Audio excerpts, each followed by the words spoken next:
Bismillahirrahmanirrahim. Dear students, viewers, Assalamu alaikum. Hope you all will be fine. I am Umar Hasan and you are watching, you are studying through Wonders of English. My channel, please subscribe the channel and let's come to the topic. Inshallah, today we shall discuss the rain poem. And now the question is arisen here, what is the rain? The rain is a poem. It is a form of poetry. Rain एक नज़म है जो कि शायरी की एक किस्म है poetry. जब पोइट्री पढ़ने बैठते हैं तो तुलबा के जहन में एक सवाल गूंजता है कि जी ये क्यों पढ़ते हैं।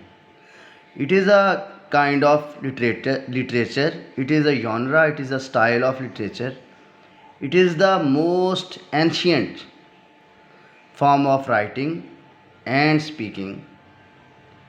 सो पोइट्री जो है उसे अंग्रेज़ी और उर्दू में अगर उसका तारीफ़ की जाए तो सबसे पहले पोइट्री है क्या। पोइट्री को कह सकते हैं कि is the language of imagination and passion. Poetry William Wordsworth कहते हैं कि it is the spontaneous overflow of powerful feelings. शायरी मौजू और पुरतरन्नम अल्फाज में दिली जज्बात का इजहार है।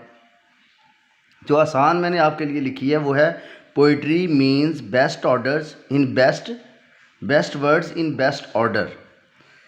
बेहतरीन अल्फाज को बेहतरीन अंदाज में तहरीर करना शायरी कहलाता है। अब चलते हैं हम आपकी पोइम की तरफ। ये आपकी पहली पोइम है द रेन।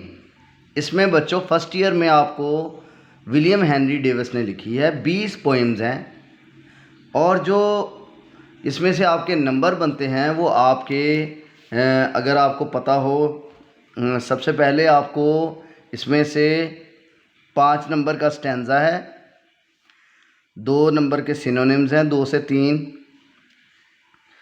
8 नंबर हो गए, 8 नंबर के क्वेश्चन आंसर्स हैं, ठीक है। और इस तरह आपके ये 15 नंबर का पेपर बनता है। 20 में से एक स्टैंजा आएगा, सिनोनिम्स कहीं से भी आ सकते हैं और क्वेश्चन किसी पोइम से एक आ सकता है या एक क्वेश्चन आता है, ठीक है। तो इसके लिए टेक्निकली तैयारी ज़रूरी होती है। अब सबसे पहले चलते हैं द रेन पर ताकि आपको पता चले कि पोइम है क्या। आपको स्टैंजा दिया होता है, इस पोइम के 2 स्टैंजे हैं। द रेन का नाम है बारिश। जब आप स्टैंजा करेंगे आपको ये लाइनें इस तरह की दी होंगी, इनको आइडेंटिफाई करके आपने जो है वो उसका फिर स्टैंजा लिखना है, रेफरेंस टू कंटेक्स्ट और एक्सप्लेनेशन। उसके बेटा 5 नंबर होते हैं। अब the rain is written by W.H. Davies. W.H. Davies, William Henry Davies. He was a Welsh poet who was born in UK, United Kingdom. ये यूनाइटेड किंगडम में पैदा हुआ in 1871 and he was died in 1940। 1940 में इसकी death हो गई। ही was a tramp, आवारागर था वो एक। ही was a poet, he was a writer, he was also leading a misery life. he was leading a very painful life. So he was a beggar. So ये जो poem है, he enjoyed a lot 2 factors. One is nature and the other is poverty, suffering of society. तो he wrote what he observed in his life. उसने जो अपनी ज़िंदगी में महसूस किया वही उसने लिखा। अब विलियम हेनरी डेविस का जो सबसे मशहूर जो उसकी तसनीफ़ात हैं, जो राइटिंग है, उसमें आती है the autobiography of super tramp. Super सबसे आला जो आवारागर्द है उसकी आप बीती। ट्रैम्प कहते हैं आवारागर्द को, वॉन्डरर को।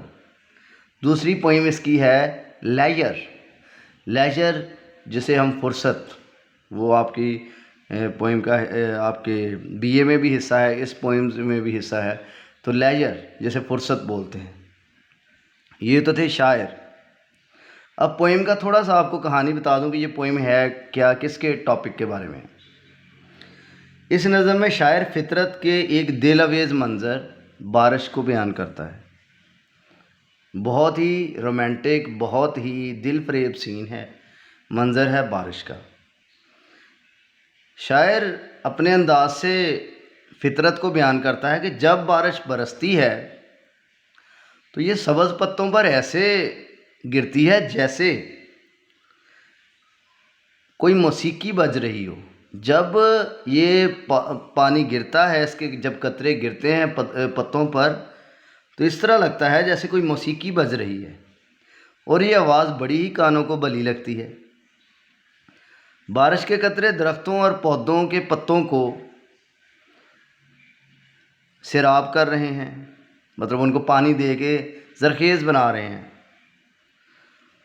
और फिर उसके बाद वो बयान करता है कि जब ये बारिश रुक जाएगी, दूसरे स्टैंजे में, तो सूरज बहुत ही अच्छा, बहुत ही साफ, वाज़िया और बहुत ही चकाचौंध रोशनी से निकलेगा, जिससे इस कायनात का, इंसानी आँखों को सुकून मिलेगा। कायनात का नज़ारा, कायनात में के जो रंग हैं वो मज़ीद चमकदार हो जाएंगे।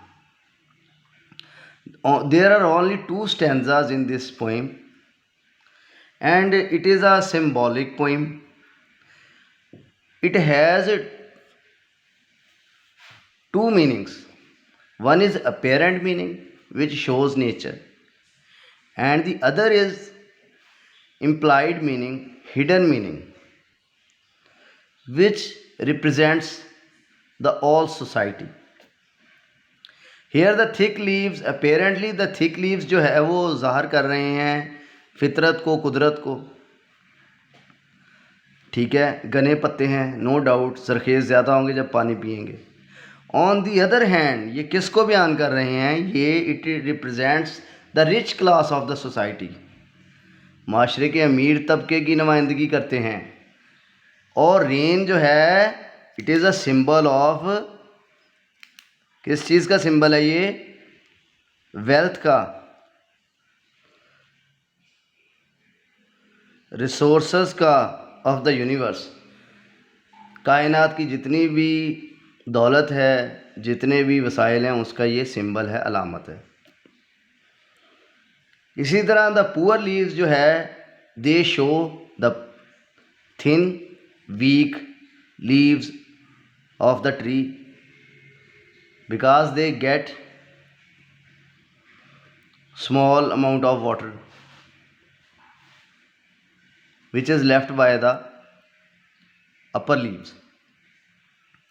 ये थोड़ा वसूल करते हैं, थोड़ा पानी पीते हैं, तो ये कमज़ोर पत्ते हैं।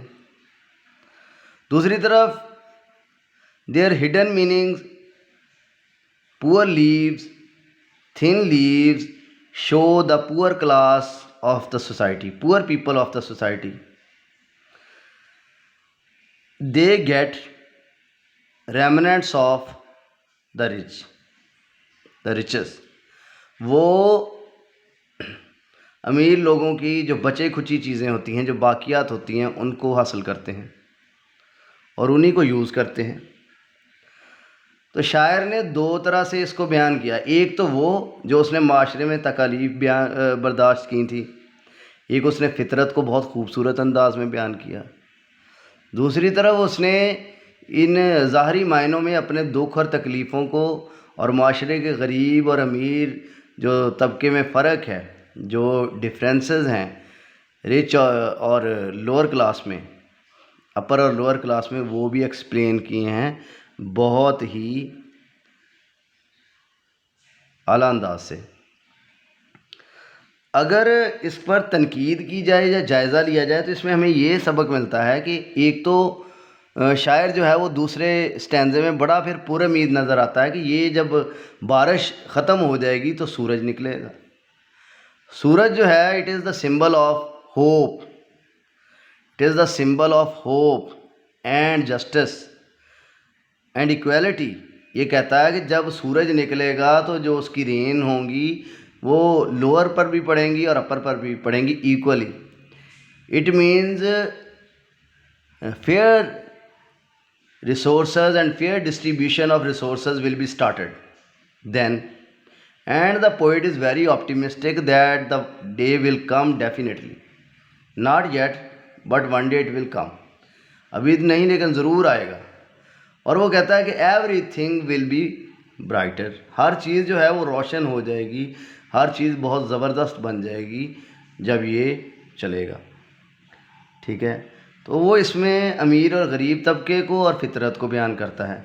ये देखें, ये पोइम जो है वो ये एक्सप्लेन करती है नेचर वर्सेस सोसाइटी. फितरत ये है और दूसरी तरफ माशरे की तफरीक है. ये पॉइंट तो आपका क्लियर हो गया. अब चलते हैं, let's come to the text. शायर कह रहा है, शायर बयान कर रहा है, I hear leaves drinking rain. मैं बारिश के, आई हेयर लीव्स, मैं पत्तों को बारिश का पानी पीते हुए सुनता हूँ. अब आपको पता होना चाहिए कि लिटरेरी डिवाइसेस यूज़ होती हैं किसी भी पोइम में.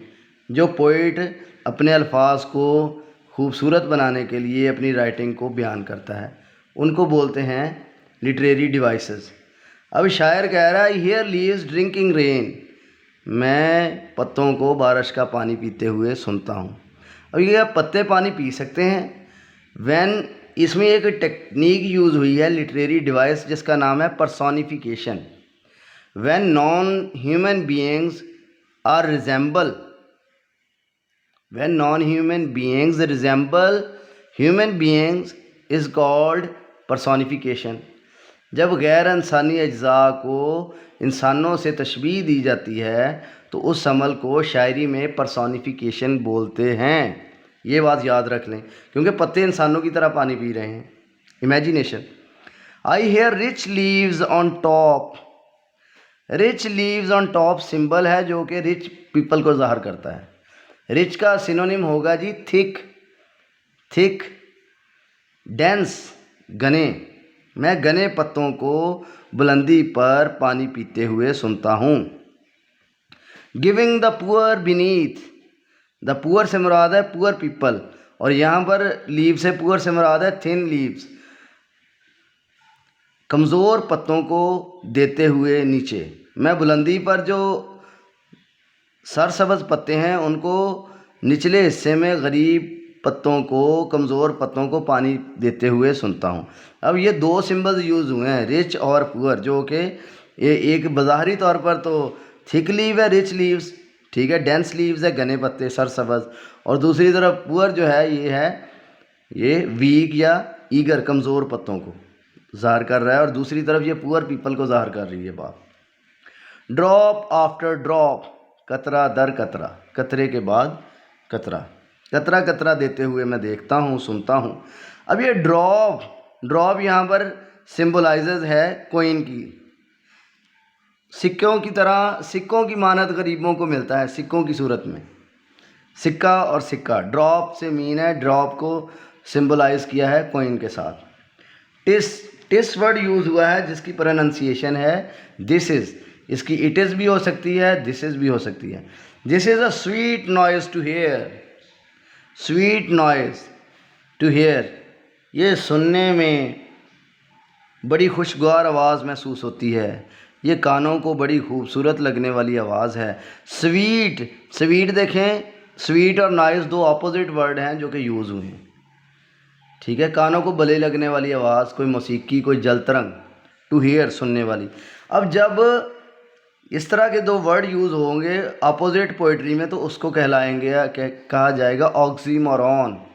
ऑक्सीमोरॉन भी एक लिटरेरी फिगर है जिसका मतलब है when two opposite words came, when two opposite words come in a verse together it is called oxymoron.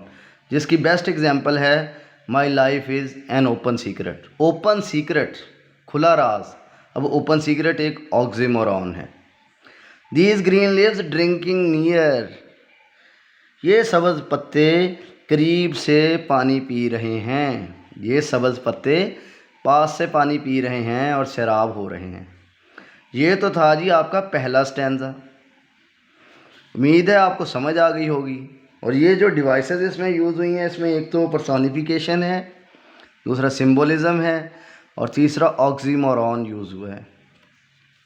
Let's come to the second stanza. अजीज़ तलबा, इसमें एंड और व्हेन ये दोनों पोइम को जोड़ रहे हैं, इसलिए दोनों ही कंजक्शन है। दोनों क्या है?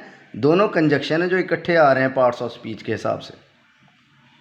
And when the sun comes out, अब ये प्रेजेंट में है मगर इसका तर्जमा अंग्रेज़ी की उर्दू में जो है वो मुस्तकबिल में होगा, क्योंकि ये इसमें पहले में प्रेजेंट बात थी, अब में फ्यूचर है दूसरे में।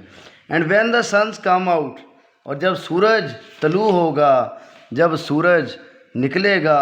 After the rain shall stop, जब बारिश रुक जाएगी। A wondrous light will fill, एक शानदार किस्म की रोशनी, एक हैरत अंगेज़ रोशनी फैल जाएगी। वंडरस का मतलब होगा marvellous. Sun is the symbol of hope, hope, equality, बराबरी एंड जस्टिस, इंसाफ। After the rain shall stop, बारिश रुकने के बाद। A wondrous light will fill, एक हैरान कन रोशनी भर देगी। ईच डार्क, हर कतरा। राउंड ड्रॉप, गोल कतरा। हर तरीक और गोल कतरा, इसका मीन क्या होगा? चमक उठेगा। ठीक है, दे विल शाइन अगेन, इसका मुराद है poor people. Dark, each dark, हर तारीक। राउंड, गोल, ड्रॉप, कतरा, इससे मुराद है गरीब लोग। गरीब लोग फिर से चमकेंगे। They will get their resources, they will get equality, they will get justice, तो वो भी इंसाफ हासिल कर लेंगे। I hope the sun shines bright, मुझे उम्मीद है कि सूरज बहुत चमकदार होगा। ब्राइट का मतलब है लाइटनिंग, बहुत ही ज़्यादा रोशनी अच्छी। ब्लेजिंग, ब्रिलियंटली, शाइनिंग, ग्लीमिंग या ग्लेयरिंग या फ्लेयरिंग, इसका सिनोनिम्स हैं। ठीक है, इंतहाई तेज़ रोशनी, बहुत ही चमकदार रोशनी, blazingly, shining, fair. It will be a lovely sight, lovely आपको पता है खूबसूरत होता है, प्लेजेंट होता है, प्रीटी होता है, charming. It will be a charming site, site का मतलब व्यू, व्यू, प्लेस, सीन। ठीक है, नज़ारा, तो ये बहुत ही खूबसूरत नज़ारा होगा, ये एक दिलकश नज़ारा होगा। इसमें कहता है जब सूरज तलू होगा और बारिश रुक जाएगी और सूरज निकल आएगा, एक शानदार रोशनी फैल जाएगी जो हर स्याह और तरीक कतरे को रोशन कर देगी। आई होप, मुझे उम्मीद है कि सूरज बहुत ज़्यादा चमकदार होगा। It will be a lovely site, तो शानदार नज़ारा होगा। अब मैं इसका स्टैंज़ा भी आपको लिख के दूंगा। मैं साथ दोनों स्टैंज़ास का एक स्टैंज़ा बनाऊंगा, यूनिवर्सल बनाऊंगा, और आपके लिए इंशाल्लाह याद करना बहुत आसान होगा। ठीक है, और इस तरह पोइट्री को सुने, पोइट्री को समझें और एंजॉय करें। ये नॉलेज जो है ऑब्ज़र्व करने की कोशिश करें, जैसे ड्रॉप्स ऑफ रेन्स को लीव्स ऑब्ज़र्व करते हैं, जज़ब करते हैं। तो इसका अगर वन लाइन, इसका जो नतीजा है वो निकाला जाए, जो थीम है या कोर मैसेज है, वो ये कहता है कि every cloud has silver lining, every cloud has silver lining, हर दुख के बाद सुख है, हर मुश्किल के बाद आसानी है। ये कुरान मजीद का भी फैसला है। Let's come to the stanza. अजीज़ तलबा, स्टैंज़े में चलते हैं। तीन चीज़ें होती हैं। सबसे पहला आपका होगा रेफरेंस। रेफरेंस को बोलते हैं हवाला।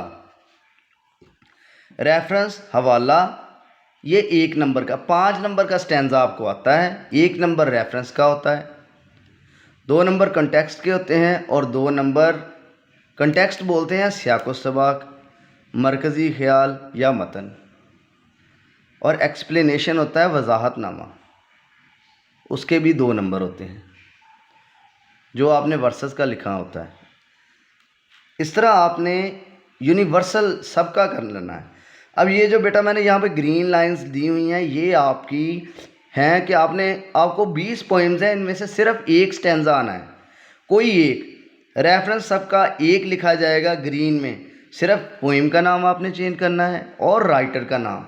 और फिर ये जो यूनिक वर्ड्स मैंने आपके लिए तैयार किए हैं, you must have to use your writing these words to make your writing unique and different from others.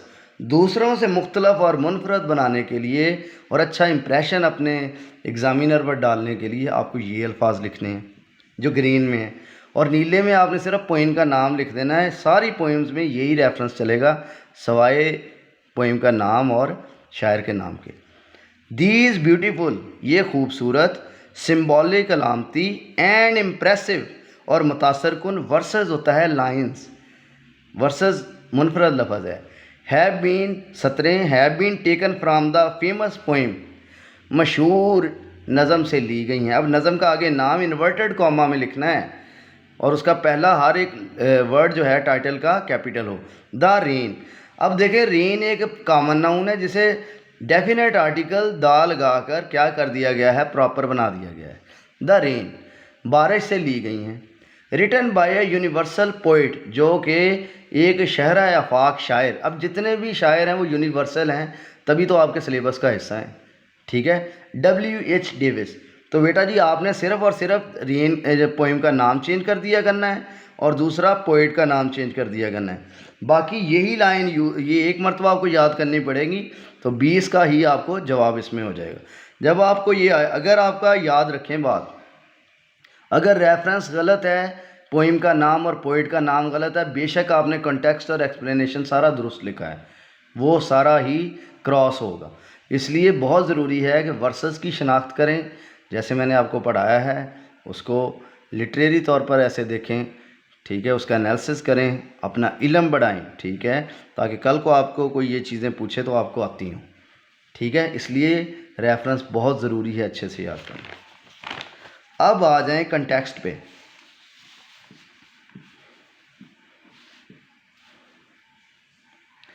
Context होता है किसी भी चीज़ का सियाको सबाक, मतन, मरकज़ी ख्याल, मॉरल लेसन या थीम, ठीक है, जिसके गिर्द सारा कोर मैसेज होता है।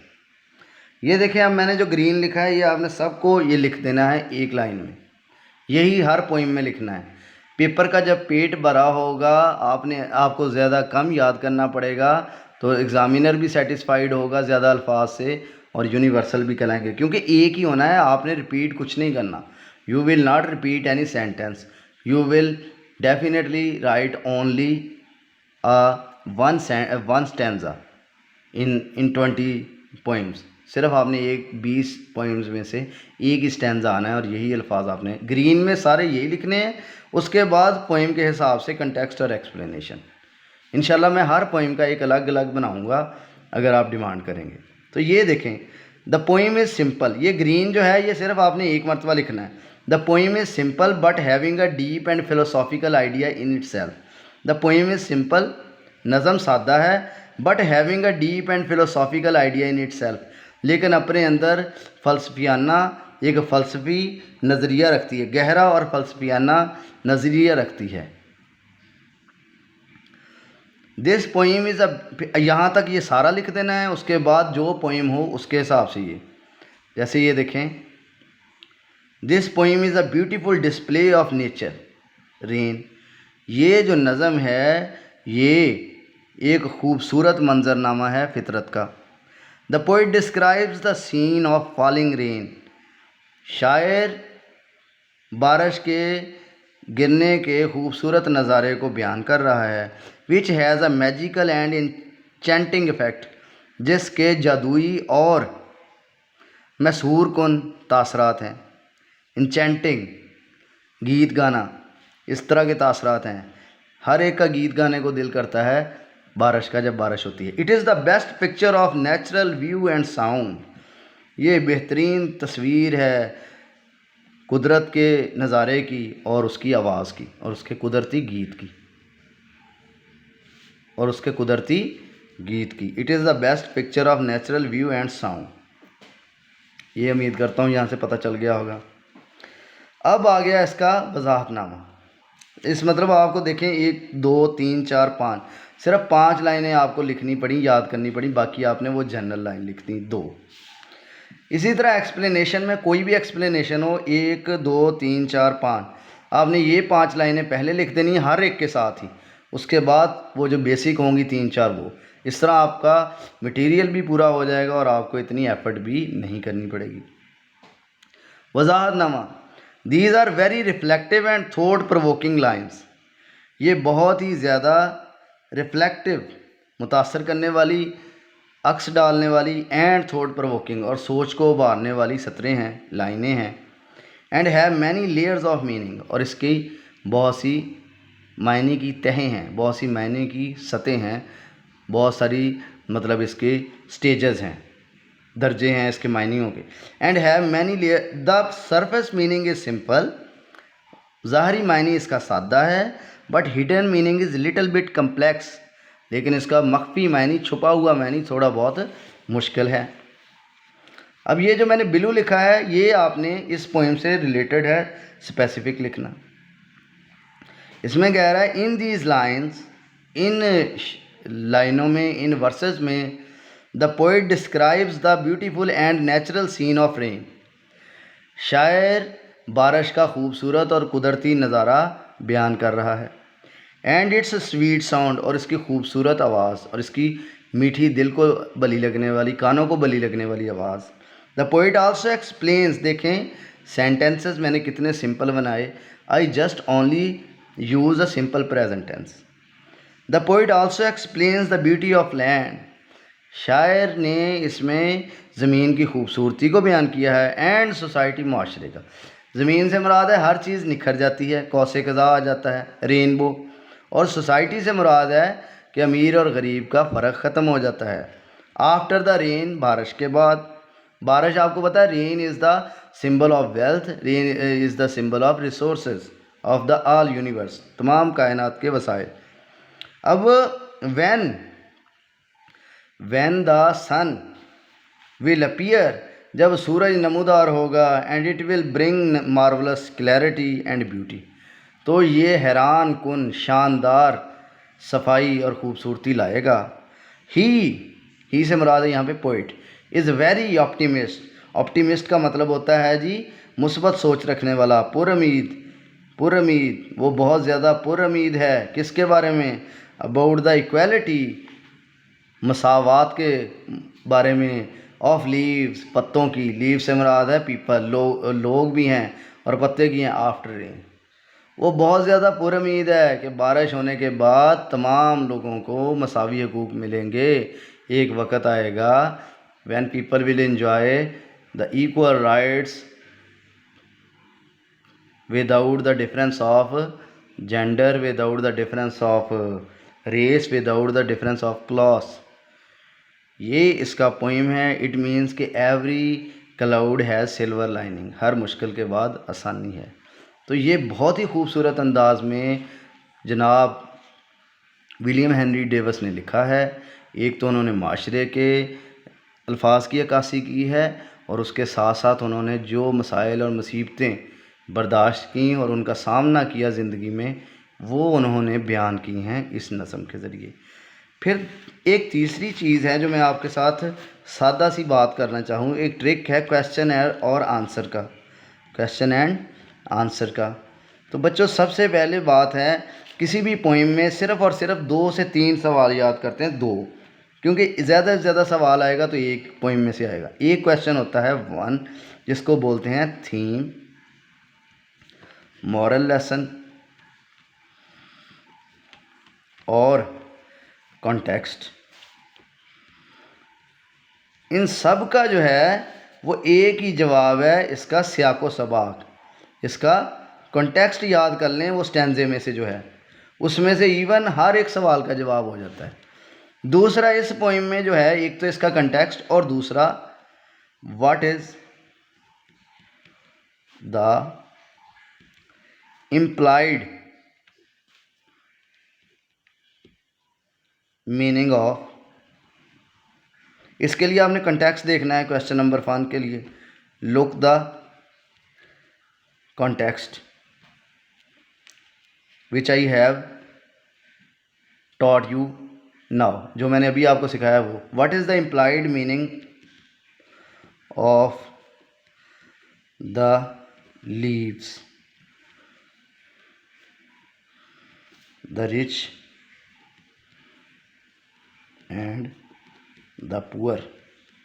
अब बच्चों को सबसे पहले समझने की बात ये होती है कि आपको अक्सर जो है वो वर्ड्स के मीनिंग नहीं पता चलते.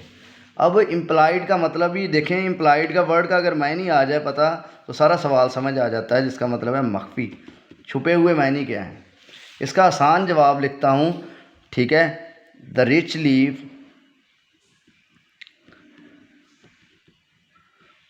Leaves present the upper class rich people of the society while, मैं यही फिक्रा कंटिन्यू करूंगा कंजक्शन लगा के, while the poor, इससे मुराद है थिन, पतले, thin, leaves represents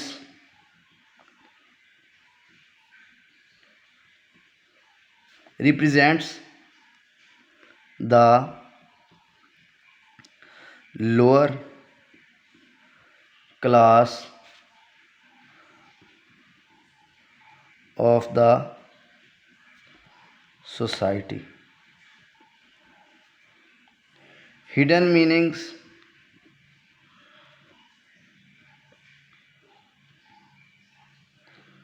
show nature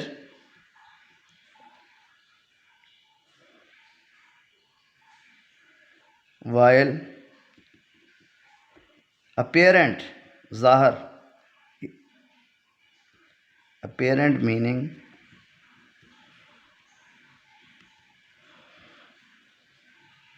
tells